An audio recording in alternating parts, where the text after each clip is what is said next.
Hi అందరికీ. ఇక్కడిక్కడ hi hi.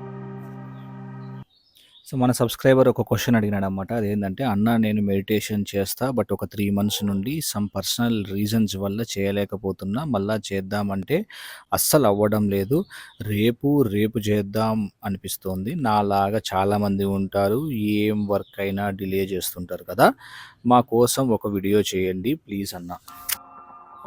So నువ్వు question పెట్టావు కాబట్టి కొద్దిపాటి సీరియస్నెస్ ఉంది అనుకుంటా. నీకు మెడిటేషన్ ఎందుకు చేద్దాం అనుకుంటున్నావు అనే క్లారిటీ నీకుందా? వాళ్ళు చేస్తా అంటారు, వీళ్ళు చేస్తా అంటారు, ఆ సెలబ్రిటీ చేస్తాడు, వాడు మెడిటేషన్ గురించి మాట్లాడినాడు, వీడు మాట్లాడినాడు, సో వాని కోసం చేద్దాం వీని కోసం చేద్దాం అంటే ఎప్పటికీ చేయలేవు. అట్లా కాకుండా జెన్యూన్గా నాకు పర్సనల్ ఇంట్రెస్ట్ ఉంది, నేను అందుకే మెడిటేషన్ చేద్దాం అనుకుంటాను అంటే okay, I'm so happy to help you. So నీ క్వశ్చన్ని కరెక్ట్గా చూస్తే సమ్ పర్సనల్ రీజన్స్ వల్ల నువ్వు మెడిటేషన్ చేయలేకపోతున్నాను, బట్ ముందు అయితే చేస్తా అంటిని అని పెట్టినావు కాబట్టి ఓకే. సో మెడిటేషన్ నువ్వు నా ముందు వీడియోస్ చూస్తే నేను ఒక పాయింట్ని టచ్ చేసిన. అదేంటంటే, మెడిటేషన్ చేసేటప్పుడు మనకు సమ్ థాట్స్ అండ్ ఈవెంట్స్ వస్తూ ఉంటాయి. ఆ ఈవెంట్స్, ఆ థాట్స్ని మనం కంటిన్యూస్గా విజువలైజ్ చేసుకుంటా ఆర్ చూసుకుంటా ఒక థర్డ్ పర్సన్ లాగా మనం ఆ థాట్స్ని చూస్తా అంటే at certain point of time అది వెళ్ళిపోతుంది. సో ఒకవేళ ఫియర్ వల్ల మెడిటేషన్ చేయకపోకుంటే ఈ టెక్నిక్ని యూజ్ చేస్తే it will be most beneficial. ఎందుకంటే నేను నాకు హర్ట్ అయినప్పుడు జరిగిన ఇన్సిడెంట్స్ ఆబ్వియస్లీ మెడిటేషన్ చేసినప్పుడే గుర్తొస్తాయి. అవి మనం సింగిల్గా కూర్చొని సైలెంట్గా కూర్చున్నప్పుడు. సో అట్లాంటివి హ్యాండిల్ చేయడానికి థర్డ్ పర్సన్గా నన్ను నేను చూసుకోవడం జరిగేటప్పుడు నాది కాదు, ఎవరు సమ్ ఎక్స్ పర్సన్కి జరుగుతుంది అని చూసినప్పుడు over a period of time ఆ థాట్ పోంగా పిచ్చ లైట్ తీసుకొని మైండ్ మూవ్ అవుతుంది. ఇంకొకటి ఏమన్నా, నాలాగే చాలామంది మెడిటేషన్ చేద్దాం అనుకుంటా అంటారు ఆర్ అదర్ వర్క్స్ చేద్దాం అనుకుంటా అంటారు, బట్ ఎప్పుడు పోస్ట్పోన్ చేస్తూ అంటారు. సో బేసిక్గా పోస్ట్పోన్ చేసేదంతా it's almost like A procrastination. అంటే ఏం చేద్దాంలే మళ్ళా చేద్దాంలే అని అనుకోవడం అనమాట. సో ప్రొక్రాస్టినేషన్కి ఒక సింపుల్ టెక్నిక్ ఏంటంటే, ఎయిదర్ నీకు ఫియర్ అన్నా ఉండాలా లేదా ఆశ అన్నా ఉండాలా.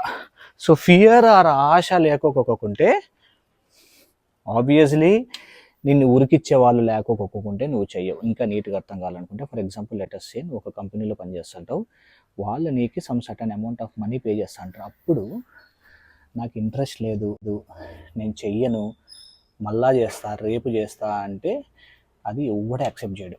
ఆబ్వియస్గా నోరు మూసుకొని మనం పని చేసే తీరాల్సిందే. సో ఆ లెవెల్ ఆఫ్ కమిట్మెంట్ నీకు ఉండాలంటే ఎదర్ ఫియర్ అన్నా ఉండాలా లేదా సమ్ ఇంట్రెస్ట్ అన్నా ఉండాలా. ఏ డ్రైవింగ్ ఫ్యాక్టర్ లేదంటే పని అయితే జరగదు. సో ఇప్పుడు పని జరగాలంటే మనం ఏం చేయాలా? నేను ఎక్కువ బాగా యూజ్ చేసే టెక్నిక్ ఏంటంటే 1 minute లా.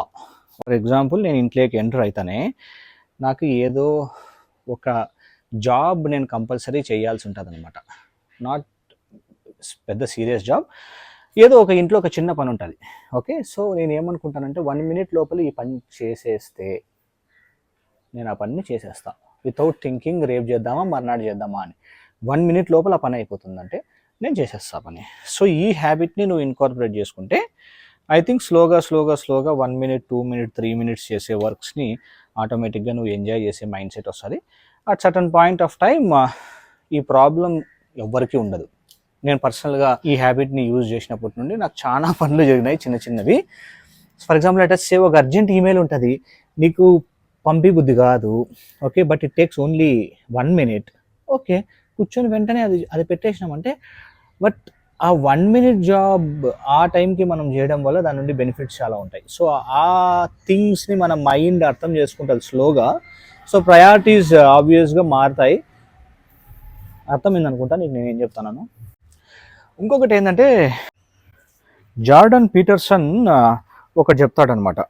ఏం చెప్తాడంటే, ఇప్పుడు బాగుపడతాము, ఓకే, చేసుకుంటే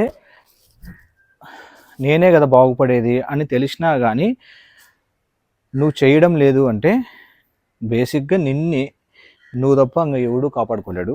సో నీకు ఈ సబ్జెక్ట్ అర్థమైతే ఐ థింక్ నువ్వు చేస్తావు అనుకుంటున్నా. బట్ ఎనీవేస్ నువ్వు క్వశ్చన్ పెట్టినందుకు నాకు చేతనైనంత నేను చెప్పిన. ట్రై చేయి, వర్కౌట్ అవుతుందో లేదో నాకు చెప్పు. But be consistent, be true to yourself. నువ్వు చెప్పుకుంటేది కూడా నువ్వు పాటించుకోకుంటే I think there is no point at all. Bye.